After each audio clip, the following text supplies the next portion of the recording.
The second thing you can do, and I think Google does this remarkably well, is you separate the principal from the agent. That is to say, you have an agent who curates the choice space. And even though there may be hundreds and hundreds of options, the principal, the person who's actually going to have to make the choice, only sees 3 or 4.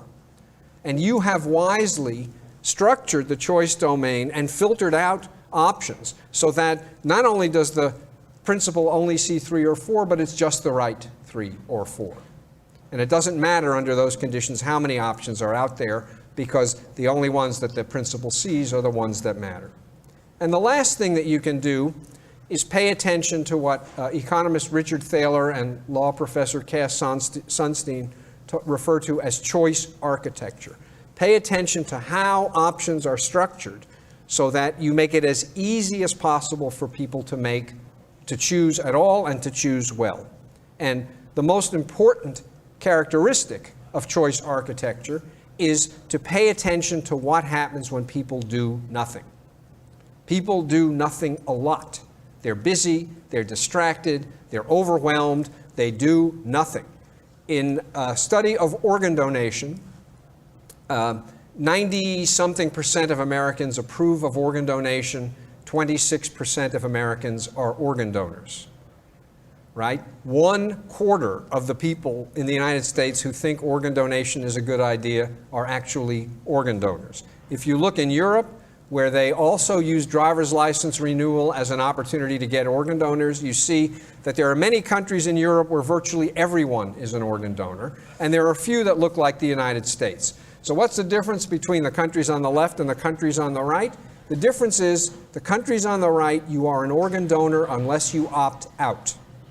The countries on the left, like the United States, you are not an organ donor unless you opt in. Paying attention to what happens when people do nothing is a major, major opportunity to help people make good choices. The same thing has been shown with 401ks. The standard procedure with 401k participation is that you have to give your employer permission to withhold some money, and otherwise everything comes to you and there's no savings for retirement.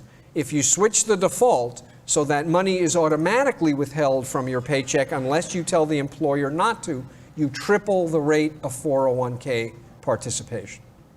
So this is merely one example of how, rather than imposing solutions on people and eliminating choice, which would after all be un-American, you give people options, but you structure the options so that people are nudged in the direction that you have independent reason to believe is the direction that they would choose. And so, as a provider of, quote, all of the world's information, you have an enormous opportunity to do precisely this, basically with the results of every search anyone ever does. You nudge people in the right direction, make it hard for them to go in the wrong direction.